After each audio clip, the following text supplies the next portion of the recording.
नमस्कार, स्वागत है आपका सीएनबीसी आवाज और मोतीलाल ओसवाल स्टूडियोज में। मैं हूं मनीषा गुप्ता और कमोडिटी राउंडअप में आज टॉप हेडलाइन में हमारे पास सोना चांदी है, जहां पर कुछ कंसोलिडेशन अब बनता हुआ नजर आ रहा है।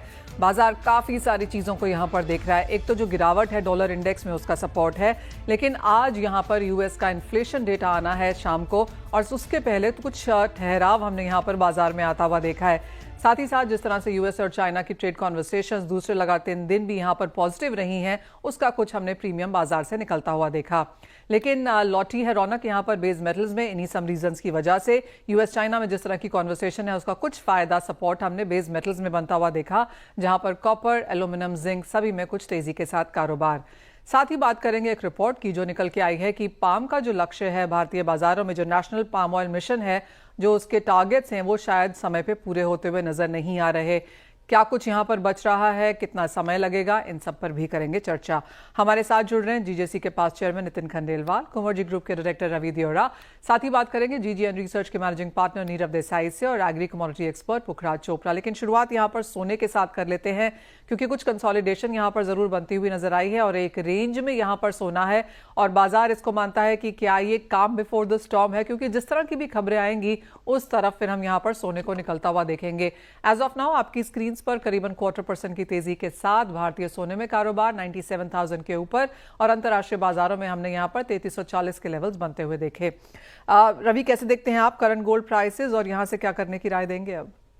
Good morning. डेफिनेटली काफी कंफ्यूजिंग कमेंट्स के सेंटिमेंट मॉर्निंग में आए। पर्टिकुलर पहले न्यूज निकल के आई कि यूएस एंड चाइना के बिटवीन जो ट्रेड टॉक है वो नियर अबाउट टू सक्सेस है। इन पर्टिकुलर दोनों अपने जो मीन्स के यूएस के president and premier Chinese premier ये डिसाइड करेंगे ट्रेड डील में आगे क्या डेवलपमेंट हो गए। थोड़े सेंटिमेंट पॉजिटिव हुए, बट उसी टाइम जो टैरिफ को लेके अनसर्टनिटीज है वो फिर से लौटी जब यूएस कोर्ट की डिसीजन आई कि जुलाई एंड तक, जब वो नेक्स्ट 31 जुलाई को जब फेडरल कोर्ट में जब अनाउंसमेंट होगी तब तक वो टैरिफ रख सकते हैं। तो आई थिंक ये फिर से सेफ हेवन अपील वहां पे आती हुई दिखी। तो ये कंफ्यूजिंग स्टेटमेंट में ब्रेक होगा आज इवनिंग के डेटा का।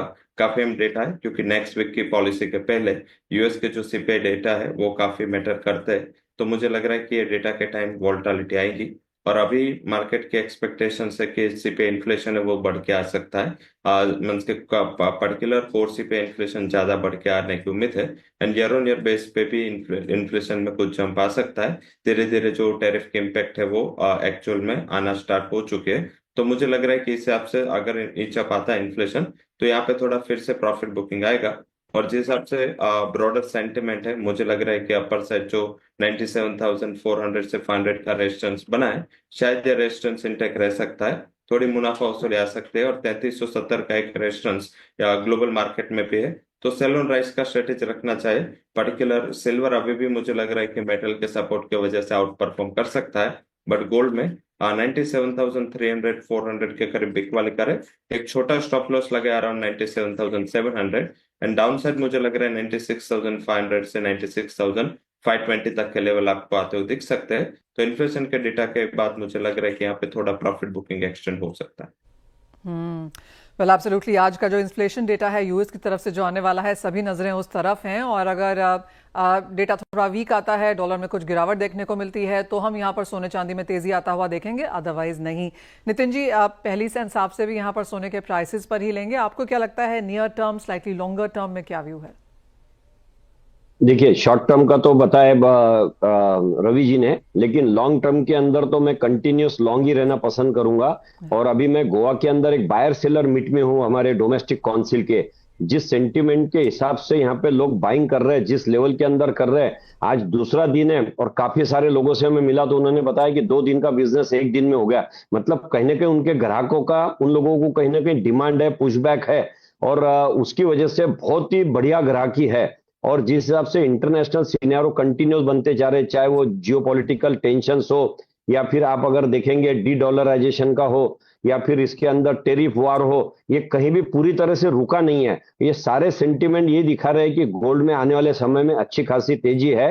और मुझे लगता है कि एक बार $3,500 का एक बार हडल क्रॉस कर दे, जैसा सिल्वर ने कर दिया $35.5 का, उसके बाद तो $4,000 तक के मुझे इसमें कहीं ब्रेक नजर नहीं आ रहा है।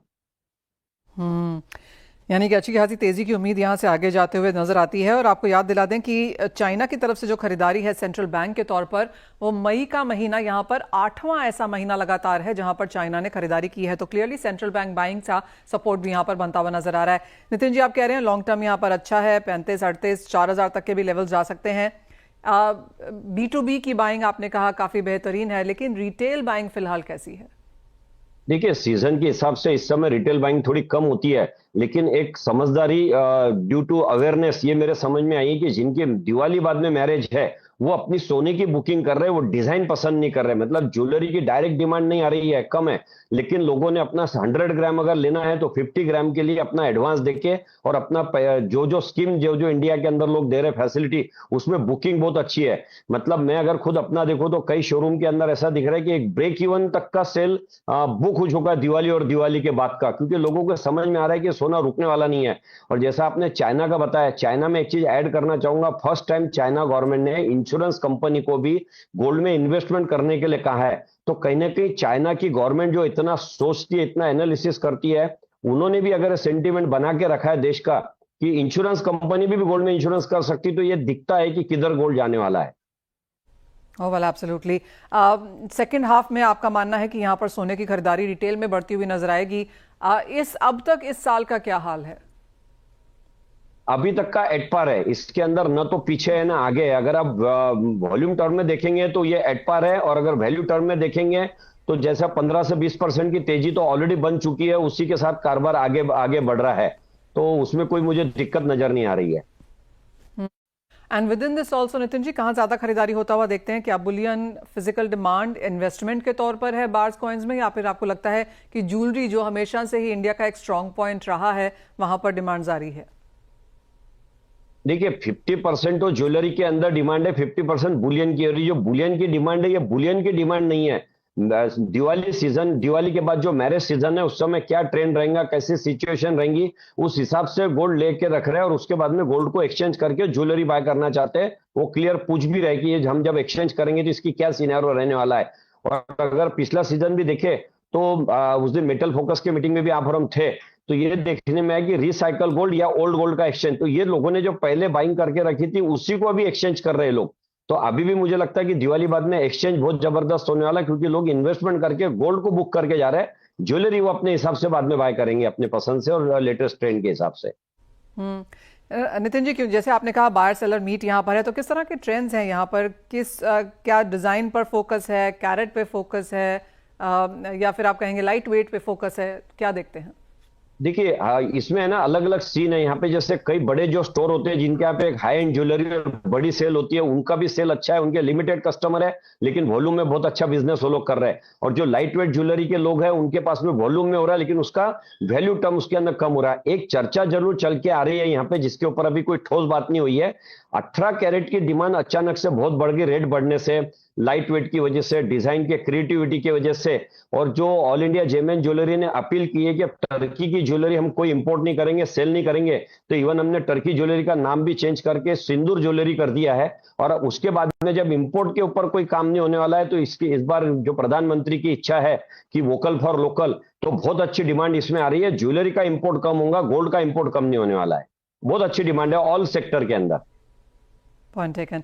नितिन जी, बहुत शुक्रिया हमारे साथ गोवा से जोड़ने के लिए, जहां पर आप एक मीटिंग में हो। जैसे कहा जा रहा है कि डिमांड अच्छी है यहाँ पर। 18 carat light weight jewellery of course एक नया चलन यहाँ पर है, लेकिन और भी काफ़ी सारे डिज़ाइंस की यहाँ पर मद्देनजर है। साथ ही साथ जहाँ तक प्राइसेस की बात है, अगर 3500 निकला तो ऑफकोर्स और तेज़ी की एक्सपेक्टेशंस यहाँ पर आती हुई नजर आएंगी। रवि, ये तो बात हुई सोने की, लेकिन कॉपर में अब आपको कैसा लगता है? क्योंकि यहाँ पर जो सपोर्ट हमने पिछले हफ्ते बनता हुआ देखा था, इस हफ्ते भी जारी है। जब से यहाँ पे लगातार बाइंग ट्रेंड एंड ट्रैक्शन जारी रहा है। पर्टिकुलर आज अच्छा उछल आता अगर ये मीन्स के फेडरल कोर्ट का डिसीजन नहीं आता, बट ओवरऑल ट्रेंड पॉजिटिव है वहाँ पे। मीन्स के जैसे हमने लास्ट टाइम भी लगातार इसमें बाइंग की रिकमेंडेशन दी है भाई, यही रीजन है क्योंकि वहाँ पे सप्लाई रिलेटेड ऑलरेडी इश्यूज है, और उसके साथ ये अगर ट्रेड में कुछ सक्सेस आता है, क्योंकि अभी जो हुआ है वो एक लेवल पे नेगोशिएशन पे पहुंचे। अभी फाइनल डिसीजन जिस दिन आएगा उस दिन एक एक्सटेंशन ऑफ ट्रेड देखने को मिलेगा। साथ में धीरे धीरे चाइना के डेटा भी स्टेबल हो रहे हैं, उसके जो मैक्रोस है वो जो वीक हुए थे वहां थोड़ी स्टेबिलिटी आई है। तो मुझे लग रहा है कि प्राइसेस में यहाँ पे सपोर्ट आता हुआ दिखेगा। एंड कॉपर के फंडामेंटल चाइना के मैक्रोस पे ज्यादा निर्भर करते हैं। 880 के करीब कॉपर के करंट कॉन्ट्रैक्ट को बाय करें, स्टॉप लॉस लगा सकते हैं अराउंड 875 एंड अपर साइड 892 तक के लेवल आपको कॉपर में अप्रोच होते हुए दिख सकते हैं। शॉर्ट टर्म में मुझे लग रहा है कि यहाँ पे जो स्ट्रेंथ बनी है वो इंटेक्स रह सकती है। रवि, साथ ही साथ जिस तरह का मूव हमने क्रूड ऑयल में आता हुआ देखा है, ऑफ कोर्स यूएस चाइना कैसा रहता है, आज का डेटा कैसा है, यूएस इन्फ्लेशन का, काफी सारे इफ एंड बात्स हैं यहाँ पर, लेकिन क्रूड में जिस तरह का सपोर्ट है क्या आगे जाकर बरकरार रहेगा? शुरू से अपर मीन्स के इंडियन मार्केट की बात करें तो अपर 5650 एंड ग्लोबल मार्केट की बात करें तो 6750 का एक काफी अहम हर्डल है। और शॉर्ट टर्म में रेंज यही रही है 5200 से 5650। मुझे लग रहा है यही रेंज में प्राइसेस रह सकते हैं, उससे ज्यादा कोई अपसाइड या डाउन साइड की उम्मीद नहीं दिख रही। हालांकि जिस हिसाब से अभी मैक्रो से थोड़ी स्टेबिलिटी एंड पर्टिकुलर डील का ऑप्टिमिज्म है, इस हिसाब से मुझे लग रहा है कि आज लोअर लेवल पे आया है तो एक ट्रेडिंग पर्सपेक्टिव से आप बाय कर सकते हैं। लेवल स्पेसिफिक 5540 5530 के करीब बाय करें, क्योंकि रशिया के ऊपर यूरोप ने काफी हार्ड सैंक्शन लगाए और 45 के लिमिट की भी बात हो रही। तो मुझे लग रहा है कि अगर ऐसा मीन्स के फॉलो होता है फ्रॉम चाइना, इंडिया एंड जो भी इंपोर्टिंग नेशंस है, तो मुझे लग रहा है कि सप्लाई रिलेटेड इश्यूज आना चालू हो गए। और सुबह में ओपेक के सेक्रेटरी जनरल की काफी अच्छी ऑप्टिमिज्म भी थी डिमांड को लेके। तो मुझे लग रहा है कि यहाँ पे बाइंग का ही मौका ढूंढना चाहिए। 5470 का एक स्टॉप लॉस होना चाहिए और जो रेजिस्टेंस है 5650 वहां तक प्राइसेस आ सकते हैं। ऑलराइट, तो खरीदारी की राय यहाँ पर काफी हद तक मेटल्स में और कच्चे तेल में भी निकलती हुई, लेकिन इसी के साथ एक ब्रेक के लिए भी रुकेंगे। जब लौटेंगे तो बात करेंगे एग्रीकल्चर कमोडिटीज की। एक स्पेशल फोकस होगा यहाँ पर पाम पे।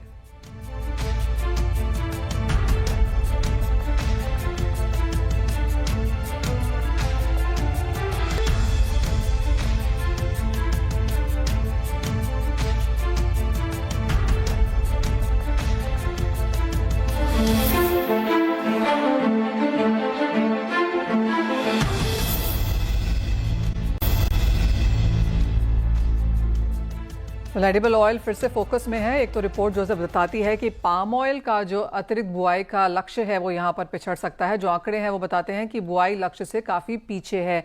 साथ ही साथ जिस तरह से जब से ड्यूटी यहाँ पर कम हुई है, सरकार की लगातार कोशिश रही है कि जो रिटेलर्स हैं, जो कंपनीज हैं इंडियन मार्केट्स में, वो यहाँ पर रिटेल प्राइस यानी कि एमआरपी घटाएं। और उसी लिहाज से आज यहाँ पर मीटिंग भी है दिल्ली में। इन सभी में क्या डिटेल्स है, जीजीएन रिसर्च के मैनेजिंग पार्टनर नीरव देसाई से जान लेते हैं। नीरव, नमस्कार। सबसे पहले तो ड्यूटी कट का इम्पैक्ट एक नीजोक रिएक्शन के तौर पर हमने आता हुआ देखा था और उसके बाद खाने के तेलों के प्राइसेस फिर थोड़े से संभलते हुए नजर आए। अब जो ये सरकार का कांस्टेंट पुश है कि कंज्यूमर्स को वो पास ऑन किया जाए, कैसे देखते हैं आप दोनों में ये बैलेंस? तो बेसिकली 10% का जो ड्यूटी रिडक्शन आया था, immediately next day he market about 7-8% fall हो गया था। इंटरनेशनल मार्केट्स ने थोड़ी सी 2-3% की चढ़त करी थी, बट इवेंचुअली वेडनेसडे तक में दिस वीक या लास्ट वीक में वो थोड़ा सा नलिफाई हो गया। आज मैं ऐसा बोलूँगा कि प्री ड्यूटी लेवल से भी C&F मार्केट्स पाम में तो लोअर हैं बाय $10 to $15। सो ओवरऑल पूरा 10% की घटत मार्केट में पास ऑन हो चुकी है। सिर्फ यही है कि पाइपलाइन में ट्रेडर्स, होलसेलर्स ने जो कार्गो लिया हुआ है पुरानी ड्यूटी में, उसमें लिफ्टिंग थोड़ी स्लो चल रही है। वो कार्गो भी मुझे लगता है कि 10-15 दिन में खत्म हो जाएगा। कंपनीज की बिलिंग रेट तो ऑलरेडी लोअर चालू हो चुकी है by 10%। Maybe end retail तक ये 10-15 दिन में पूरा इम्पैक्ट आ जाएगा। फिर भी अभी हाल फिलहाल में ही रिटेल में जो मैं सुन रहा हूँ between 5 to 7% prices already fall कर चुके हैं। जहां तक कि पाम ऑयल की बात करें, ओवरऑल प्रोडक्शन अप साइकिल में है। कल ही हमने एमपीओबी की रिपोर्ट देखी, 19.9 लाख टन का एंड स्टॉक आया, जिसकी एक्सपेक्टेशन 20 लाख टन की थी। इसलिए मार्केट शायद ऐसा मान रहा था कि एज एक्सपेक्टेड रिपोर्ट ही आई, बट उसके बावजूद भी बीएमडी घटती रही कल भी और आज भी। और हम प्राइसेस में भी देख रहे हैं कि जो कल 1025 सीपीओ जुलाई या जैज था, आज वो $10-15 के आसपास में ट्रेड हुआ है। तो नेट एक हायर प्रोडक्शन साइकिल का इम्पैक्ट हमको आता हुआ दिख रहा है। और यहाँ पे ग्राउंड में डिमांड जो है वो स्लोली सीप इन करेगी। प्राइजेस डेफिनेट है कि जो रिडक्शन आया है उसका घटत ऑलरेडी आ चुकी है।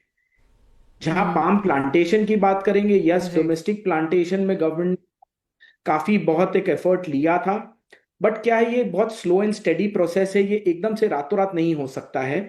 इसमें आज आंध्रा तेलंगाना में तो ये फिर भी एक बोलूंगा कि किसानों को हैबिट है और वहाँ प्रमोशन करेंगे तो मूवमेंट होगा। आज नॉर्थ ईस्ट है, उड़ीसा है, यहाँ पे ये थोड़ा और समय लेगा। और इंडिया के नॉट बी कंप्लीटली डिपेंडेंट के हम पाम प्लांटेशन से ही इस चीज में लॉन्ग टर्म में इसका रिजल्ट ला सकते हैं। ये हमें चारों पांचों ऑयल सीड्स पे वर्क करना पड़ेगा, सरसों पे भी वर्क करना पड़ेगा और दूसरे प्रोडक्ट्स पे भी वर्क करना पड़ेगा। नीरव, काफ़ी सारे चैलेंजेस भी रहे हैं यहाँ पर जो नेशनल पाम ऑयल मिशन है उसको देखकर, चाहे वो फंड एलोकेशन की बात है, ऑन ग्राउंड इम्प्लीमेंटेशन है। जैसे आपने कहा 2 स्टेट्स में अच्छा चल रहा है, 2 में थोड़ा सा और पिक करना होगा। हम अपने टारगेट से काफ़ी स्लो हैं। आपको लगता है आगे जाके ये पिकअप होगा, या फिर लगता है कि जिस तरह का स्लो मूवमेंट है ये शायद आगे जाके इम्पैक्ट कर सके? आंध्रा तेलंगाना में तो ये कर रहा है और वहां करेगा ही। जहां नॉर्थ ईस्ट की बात आती है, मैं बोलूंगा एक मिडिल लेवल पे ऑलरेडी प्लांटेशन कंपनीज पहुंच चुकी हैं। तो वहां पे गवर्नमेंट ने जो आज पूरी सब्सिडीज भी दे रखी है, सब फैसिलिटीज भी दे रखी है, वो काफी अच्छी है। अगर पुश रहा तो ये भी वहां पे डेवलप हो जाएगा। बट उड़ीसा जैसे स्टेट्स हैं, इसमें अभी भी बहुत कुछ ग्राउंड वर्क होना बाकी है। So it's a very I would say development होगा, बट ऐसा नहीं है कि ओवरनाइट एकदम से हमें पूरे टारगेट्स गवर्नमेंट के अचीव होते हुए देखते हैं। एक स्टेज वाइज मैनर में ये होता जाएगा, क्योंकि इसमें किसान को ये ओनस लेना है। कंपनीज और गवर्नमेंट तो सपोर्ट कर रही है, बट इसमें कंपनीज कोई लैंड नहीं ओन कर रही, वो किसानों को प्रमोट कर रही है कि वो पाम प्लांटेशन ले। और हमारे यहाँ का किसान फिर भी एक मोटे तौर पर उतना एफिशिएंट नहीं है या उतना मनीड नहीं है कि वो 4 साल के लिए एक क्रॉप के लिए वेट करे कि वो हार्वेस्ट हो और फिर उसको उसका पैसा मिले। Well absolutely. नीरव, एक सेंस आपसे इंपोर्ट्स पर भी, और मई में हमने इंपोर्ट्स यहाँ पर काफ़ी बढ़ते हुए देखे थे, स्पेशली पाम के और बाकी सब के भी। जून अब तक कैसा नज़र आता है, और जून में स्पेशली पाम के इंपोर्ट्स क्या नंबर पहुँचते हुए दिखते हैं? जून में डेफिनेट है कि पाम का इंपोर्ट बढ़ेगा। ओवरऑल पाम का इंपोर्ट समझिए कि हम अबाउट 8.5 लाख टन एक्सपेक्ट कर रहे हैं जून में। ओवरऑल इंडिया का बाइंग भी बहुत अच्छा है जून जुलाई का। सो इंपोर्ट इंक्रीज होगा। जहां सोया की और सन की बात करेंगे तो वही स्टैग्नेंट रहेगा। सोया अबाउट 4 सवा 4 लाख टन के आसपास। सन का इंपोर्ट अब रिड्यूसिंग ट्रेंड पे आ गया है, तो अराउंड 2.25 से 2.5 लाख टन का। बट ओवरऑल ये कॉम्प्रोमाइज्ड जो सन का इंपोर्ट है उसके सामने हमें लगता है कि जुलाई अगस्त सितंबर में रिकॉर्ड पाम इंपोर्ट होने चाहिए, करीब करीब 9 लाख से 9.25 लाख टन के बीच में। मे बी एक आध महीने हम 10 लाख टन के ऊपर भी जाएं। सो ये सिचुएशन दिख रही है, और पाम प्राइसेस डेफिनेटली इंडिकेट कर रहे हैं कि they are going to be softer. और आज का अगर हम स्प्रेड देखें तो $1,010-15 सीपीओ है। उसी के सामने नियर बाय सोया ऑयल तो $1,075-80 से नीचे नहीं है। अगस्त सितंबर का भी सोया ऑयल 1,050-55 से नीचे नहीं है। सन तो बहुत ही प्रीमियम पे है, नियर बाय सन 1190-95 में ट्रेड हो रहा है। और फॉरवर्ड में एज एक्सट्रीम एज सितंबर अक्टूबर भी जो है वो 1110 और 1085-90 ट्रेड हुआ है। सो अभी सन तो उस पूरे ब्रैकेट से बहुत सेपरेट है। सो इंडिया के पास विकल्प सोया का ही सॉरी पाम का ही ज्यादा है। और डोमेस्टिक क्रश मस्टर्ड का, सोया का, वो कहीं एक अब रिड्यूसिंग ट्रेंड में और ऑफ सीजन के ट्रेंड पे जा रहा है। Well absolutely. पाम थोड़े समय के लिए यहाँ पर इंडियन मार्केट से हटा था, लेकिन बहुत स्ट्रॉन्ग री एंट्री रादर इसने मारी है। और जैसे नीरव हमें बता रहे हैं कि मई और जून अच्छा नजर आता है, और जुलाई अगस्त सितंबर में तो हम बहुत बड़े नंबर्स यहाँ पर पाम इंपोर्ट्स के हिसाब से देख सकते हैं। नीरव, बहुत शुक्रिया एज ऑलवेज हमारे साथ जुड़ने के लिए, और सभी एडिबल ऑयल के जो मेन टॉकिंग पॉइंट्स हैं उनको एनालाइज भी करने के लिए।